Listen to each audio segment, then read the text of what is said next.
Welcome to your daily affirmations. Repeat after me. Working with others is easier than ever. I strive for perfect collaboration. Our teamwork keeps getting better. Yeah, affirmations are great, but Monday.com can really get you the teamwork you desire. Work together easily and share files, updates, data, and just about anything you want all in one platform. Affirm yes to start, or tap the banner to go to Monday.com. If your roof starts to leak or your floor's really squeak, you live in a money pit. Money pit. If your basement needs a pump or your place looks like a dump, you live in a money pit. Money pit. Pick up the telephone, fix up your home sweet home by calling 888 Money Pit. Coast to coast and floorboards to shingles, this is the Money Pit Home Improvement Show. I'm Tom Kreitler. And I'm Leslie Segretti. And we are here to help you tackle projects you'd like to get done around your house. What are you planning for this weekend, this month, or this year? If it's a deck, a kitchen, a bathroom, if you've got a repair to do, if something weird's happening in your house and you just don't know why, we are happy to help get to the bottom of that dilemma. Reach out to us first with your questions. The number here is 1-888-MONEYPIT, or just go to moneypit.com/ask. Click the blue microphone button. You can record your question for the fastest possible response. Coming up on today's show, besides choosing a color, what are the important things to consider when you're getting ready to paint? Well, we've got 6 things to remember before you pick up that paintbrush that will assure your project comes out perfectly. And now that we're deep in winter, are you tired of feeling, tired? We've got easy DIY pick-me-ups for your home that will help lift your spirit and beat those winter blues just ahead. And if you'd like to make your home more energy efficient, a home energy audit is a great place to start. We're going to share the details on how to get this done and highlight a do-it-yourself option in just a bit. But first, we want to hear what you guys are working on. What are you planning for this new year? Are you taking on a big project, taking on some small projects, looking for some maintenance ideas to keep your house more efficient and toasty during the winter season? Whatever it is, Team Money Pit is standing by to lend a hand. The number here is 1-888-MONEYPIT, or just go to moneypit.com/ask. Let's get to it. Leslie, who's first? Jeanie, you've got the Money Pit. What are you working on? We moved into a house that had a big deck around the house. And so we ended up taking all the boards off because the old boards had never been treated with anything. So we put the boards and everything on. And then we went to like Lowe's, Home Depot and all that to find a stain that we could put or like a liquid that we could put on there that we wouldn't have to do it every year. It was an oil-based stain. Okay. We put it on there, and they said, well, you shouldn't have to do it every year. You should be able to go 3 or 4 years. And every year we've had to redo it because our deck is in the sun all the time. Is that right? Yeah. I'm not sure what product you're using, but there's a wide variety when it comes to stains that you can choose from. And what we generally recommend is solid color stain. And what most people get is semi-transparent stain. So what I would tell you to do is the next time, make sure you prep that deck really well, follow the manufacturer's instructions. But I would apply a solid color solvent-based stain, not water-based, solvent-based stain that has a lot of pigment in it. And what that will do is you'll still see the grain, but it will actually last a lot longer in terms of how it stands up to that surface. Solid color, not semi-transparent. And I think you'll see a significantly different result. Okay, well, I listened to you on Saturday morning, and I thought, well, I'll ask them. All right, well, we're certainly glad you did, and we hope that works out. Perfect time now to do that to the deck, get it ready for spring. Thanks so much for calling us at 888-MONEY-PIT. Brad in Virginia, you're up next. How can we help you? It's a water situation in my house. Okay. In one bathroom, you got cold and hot. You go to the kitchen, you got hot and barely is running cold. And in the last bathroom, it's the same way. Okay. So you have a good stream of hot and cold water in the one bathroom, but you don't have it in the other two? Right. So to me, that sounds like it's a valve problem, because the first thing you want to ask yourself is whether or not you have enough water pressure coming to the house. And if you've got it in one bathroom, then you certainly do. You just don't have it in these other two, and got to figure out why that is. It could be a partially obstructed valve. It might look like it's open, but it's partially closed. I mean, it could be a clogged aerator, but that would affect both hot and cold equally. You could easily check that, by the way, just by unscrewing the aerator. That's that little tip of the faucet where the water comes out. Just make sure you remember how you took it apart because it goes back to the opposite way. It's kind of like Rubik's Cube. Sometimes try to get it back together again. But the fact that you have water that's the correct pressure in one bathroom means it's not a water pressure problem. It's definitely going to be in the plumbing or in the valves or the fixtures or faucets themselves, which is another thing, by the way. The plumbing faucet itself could be a problem. The other thing that you could do is you could disconnect the plumbing, at the valve and just hook up some hose lines to it there and just see how much water pressure comes out. See if you can sort of narrow down what the restriction is. Is it the faucet? Is it the valve? Where exactly is it being restricted? Is it before it gets to that fixture or faucet? Because you do have the water pressure. You've proven that. Okay? Yeah. Okay. Thanks. All right. Good luck with that project. Thanks for calling us at 888-MONEY-PIT. Do you love learning about home improvement on our podcast? Well, we love bringing you all the latest tips and tricks. And if you want to make us smile, leave us a 5-star review on Apple Podcasts. Just go to moneypit.com/review.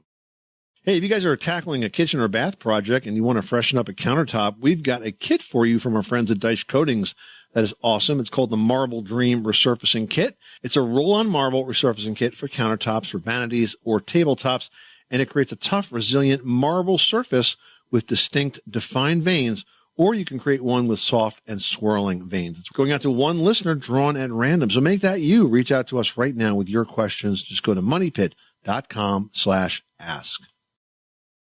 At Grainger, we're for the ones who specialize in saving the day and for the ones who've mastered the art of keeping business moving. We offer industrial-grade supplies for every industry with same-day pickup and next-day delivery on most orders, all backed by real people ready to help. So you can get the right answers and products right when you need them. Call, click Grainger.com, or just stop by.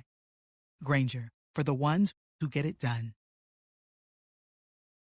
Risa in Oregon, you've got the Money Pit. How can we help you today? Well, I need someone to recommend a really good gutter guard so that I don't have to keep cleaning my gutters all the time, because every time we're up there, it gets more dangerous because we're getting older, and they keep getting clogged because we have big trees around our house. We have maple, ash, and big firs.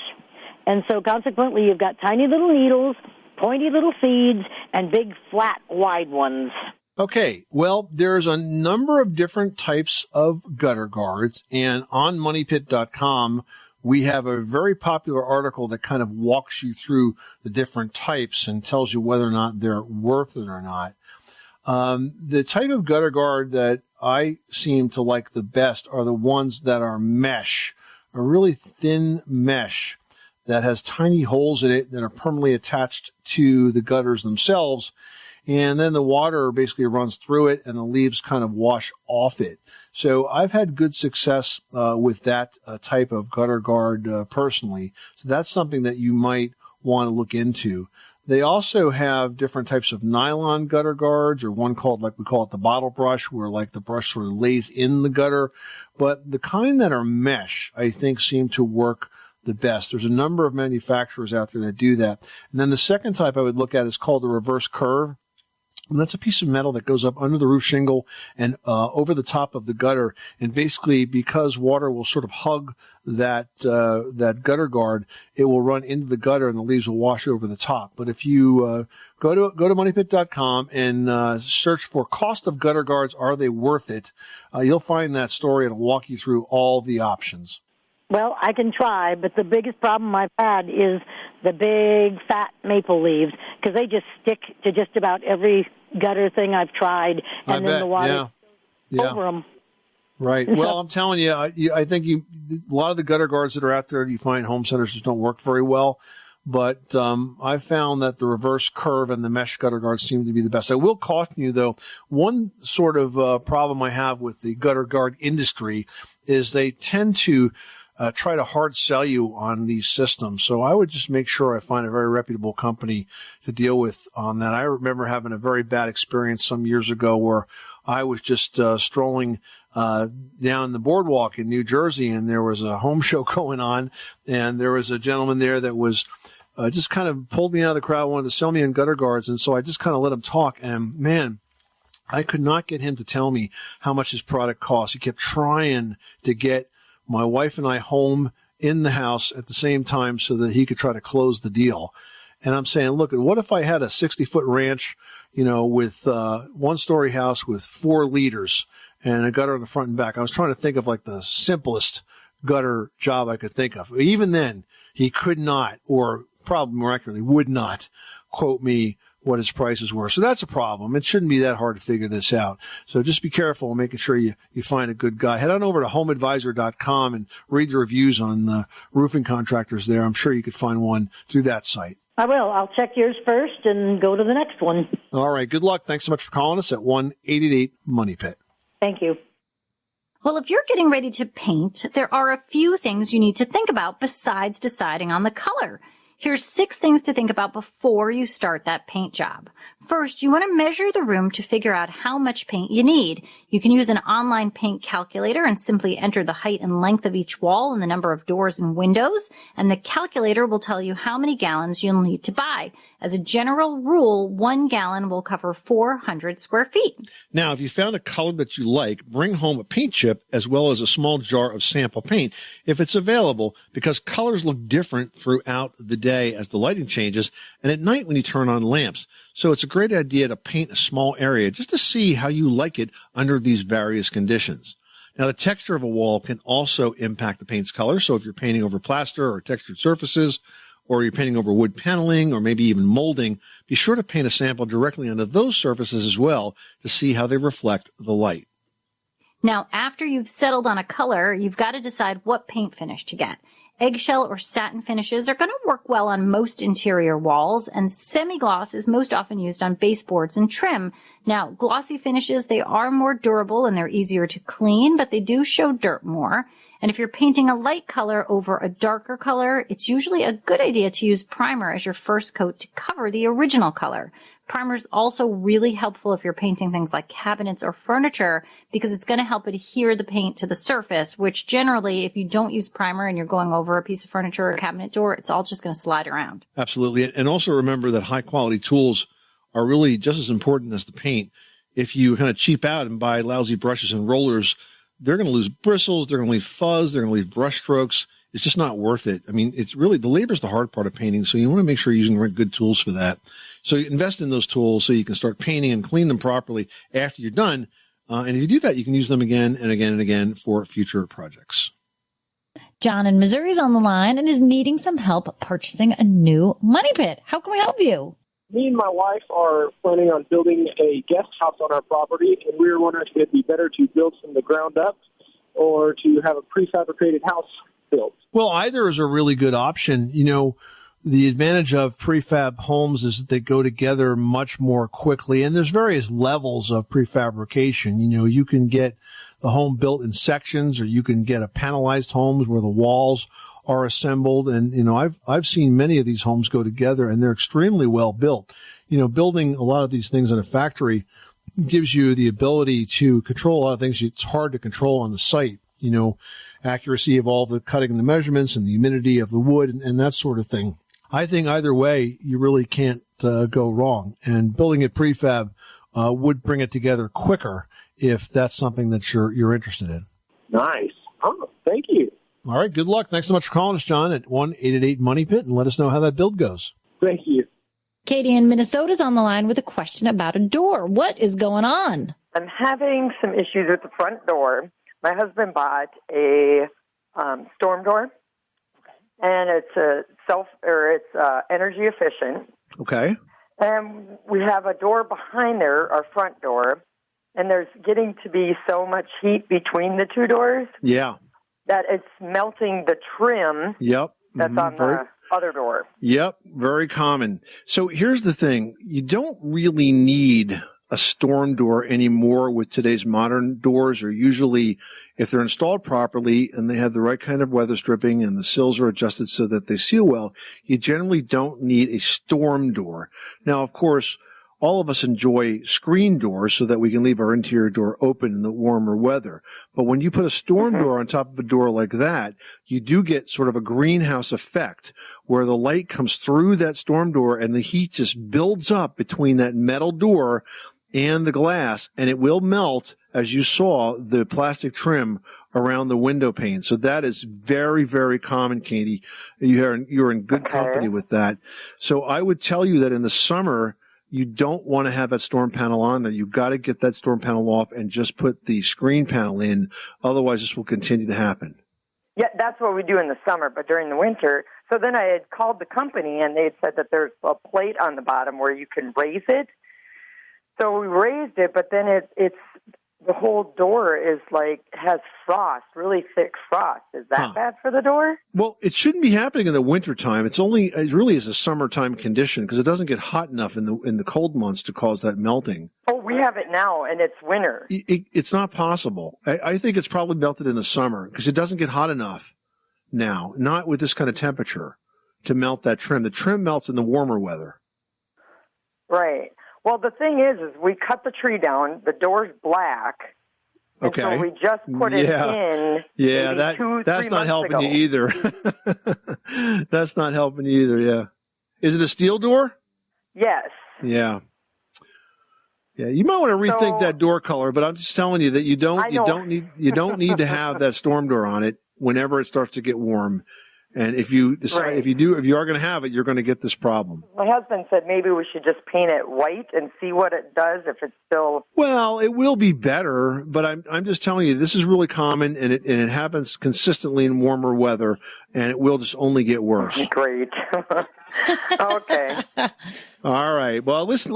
At least you know that you're not alone, and it's when people see this, they think, "Oh my gosh, this has never happened before." No, it happens all the time. Believe me. All right. Good luck with that project. Thanks for calling us at 888-MONEY-PIT. Brian in Ohio, you've got the Money Pit. What can we do for you today? I got insulation troubles because it's just drafty in the house, and I've got some can lights in the upstairs that has the attic above, right? Yep. And they are non-insulation contact. Okay. And I bought some sort of a conversion kit that converts it to an LED. And what it does, it screws into the socket, and then there's two wires coming off of that, and it plugs into an LED light. Once I do that, my question is, can I go ahead and insulate that can, or do I really got to replace that can? Man, that's a great question. I've got some of those myself, and I in my situation, they weren't going up into the attic, and I'm not really sure. I'm going to say that you probably can insulate over, but what I would do is I would get those lights, I would look up the manufacturer, and I would ask that question of the LED manufacturer. Now, even if you can't, you probably know that with insulation contact or types of light fixture or non-insulation contact fixtures, you can still insulate that space, but you have to box out around where those hi-hats come through the ceiling.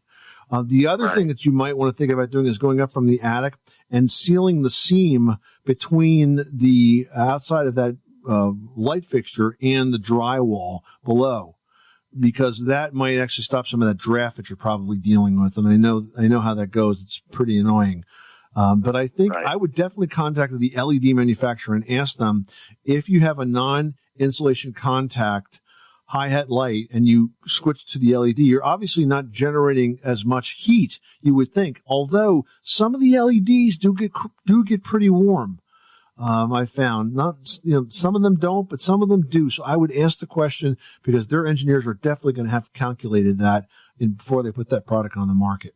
Okay? Okay. I appreciate it. Thank you. All right. Now we've got Stephanie on the line from Tennessee who needs some help around the Money Pit. What's going on? We have it's not a shower wrap.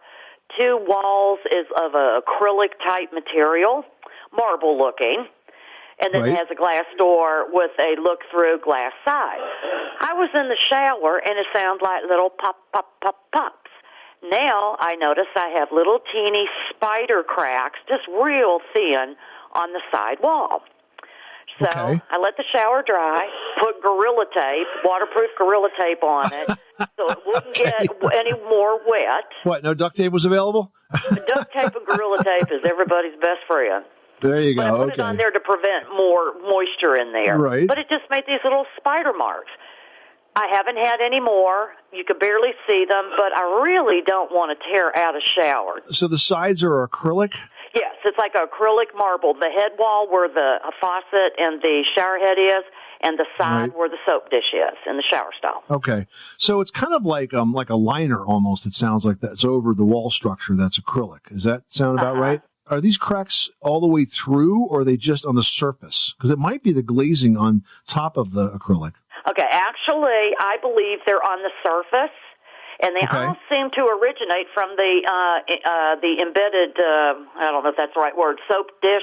But they're just spider and, but you can't feel them. You probably stressed that part of the liner. Maybe you grabbed on the soap dish. I don't know. Plus, it's, it's an area where you're going to have an expansion and contraction pattern that's different than the rest of it. If they're not going through, they're just the surface. I would not worry about that. I'll give you one trick of the trade to kind of maybe make them less obvious. And that is, if you were to apply car wax to the walls of the shower, not the floor, all right, because you're going to slip and break something. But to the walls, you will find that will buff in really nicely. And the water will, of course, run right off it. And I think it might help to hide some of those spider vein kinds of cracks, the same way it does that on the finish of a car. Oh, great idea. Because actually we're going to be selling our house in about 6 months. And I was like, I'm trying to be ahead of the ball game on things I know I need to address without here's what you do. You go ahead whole enchilada. Here's what you do. You polish up that shower, right? And when you sell your house, you take a brand new can of car wax and you put a bow on it and you make that the housewarming gift for the new owners. And then you can tell them about your call with the Money Pit and explain to them how to use it. Hey, I really appreciate that. I really do. I listen to y'all's show. A lot of good information. We appreciate you down here in Tennessee. Well, the days are shorter and colder, which for many people brings a case of the blues. Here's a reason to smile, though. Studies show a few easy changes to your living space can spruce up your home and your spirits. So for starters, let's talk about the lights. Turn them on, turn them up. It sounds simple, but improved lighting can definitely make you feel a lot better, especially this time of year when darkness sets in so early. It's a good time of year also for additional and better quality lighting. With the advent of LED technology and all the different colors of light that's available, it's never been easier to add bright white light to a workspace or a softer glow for your living areas. Now, you might also consider planting an indoor garden. Colorful flowers or herbs can go a long way toward reminding you of spring. Just make sure you choose a location that gets plenty of sunlight, since most of these veggies need as much as 6 hours of direct sunlight each day to grow and thrive. And think about adding a pick-me-up for your front door or your entranceway. That can definitely raise your spirits before you even step foot inside. So things like polishing the hardware or swapping out a doormat are really small changes that can go a long way. You also could think about new paint or a new door altogether. It brings even more freshness to your space. And finally, don't forget to please the most powerful of your senses, your sense of smell. Citrus scents are known to energize and rejuvenate, and jasmine and grapefruit can ease depression and sadness. You can use oils, incense, or candles to add the aromas to your living space. And if you guys want more great ideas to spruce up for winter, we've got them online right now. Just go to moneypit.com. Now we've got Jay on the line who's dealing with a chilly basement floor. Tell us about it. Nobody likes it, so let's give you a hand. On the concrete floors in your basement, you were talking about how to keep them toasty warm. Yep. Because once that concrete gets cold, it looks like an iceberg. They're not warming up. Yeah, that's right. Yep. So there's a couple of things that you can do. First of all, there's a product called Drycore, D-R-I-C-O-R-E, and it's a subfloor that puts some space between you and that cold concrete floor. It's a pretty inexpensive product. They come in panels that are about 2 foot square roughly. They interconnect, and you lay them down, and then on top of the Drycore, you could use that floor if it's just as an unfinished floor, or you could put carpet, or which we really don't advise for basements, but you could if you wanted to, or you could put hardwood, engineered hardwood, or vinyl, or any type of product like that. And they have two versions of it. One of them has insulation built into it, so maybe a little bit warmer, and that's called Drycore Plus. So take a look at the Drycore website. It is D-R-I-C-O-R-E, and I think you'll find your solution right there. Jay, hope that tip warms up your floor space, and thank you so much for calling us at the Money Pit. Hey, you guys tackling a kitchen or bath project, or maybe you'd love to have yourself a marble table? Well, you can get all three of those done with the Marble Dream resurfacing kit from Dice Coatings, and we've got one to give away to one lucky listener this hour. This is a resurfacing kit that works for countertops, vanities, and tabletops. It's very easy to use. You don't need special skills. You're going to get a tough, resilient, beautiful marble surface, complete with the soft swirling veins. It's worth $169, but we've got one to give away. So reach out to us for your chance to win and the answer to your home improvement question. The number here is 1-888-MONEYPIT. That's 888-666-3974. Or just go to moneypit.com/ask and click the blue microphone button. Now we're heading to New Hampshire. Sarah's on the line. How can we help you? I bought a seasonal home in Maine, so I can only be there 6 months out of the year because you need a ferry to get over there. Oh, boy. And I want to make sure I'm not getting mice during the year when I'm not there, the 6 months that I'm not there. All right. So what's the best thing to do? Well, a couple of things. First of all, don't store food where the mice can get to it. And that means, of course, not keeping things and ground level, making sure food is in sturdy containers if it is. If you have any small holes around the foundation perimeter, cracks in the foundation or space between the foundation and the siding, those are good to seal up. And you can do that just by sticking steel wool in the holes. Avoid creating nesting areas. So if you have like piles of firewood against the house or any kind of high brush, stuff like that is another reason for mice to kind of make themselves at home. And finally, I would put down some rodenticide, some decon or a product like that, especially in the lower levels of the house. I don't know if you have a basement or a crawl space, but that's generally where the mice start. And then they will eat that and take it back to the nest, and that will take care of at least some of them. So I think it's just a process of good maintenance and not giving them an opportunity to have food there that they want to stay around longer for. Well, unfortunately, the owner before me, all his wood is piled up underneath the porch, so I'm hoping that's not an attraction for them.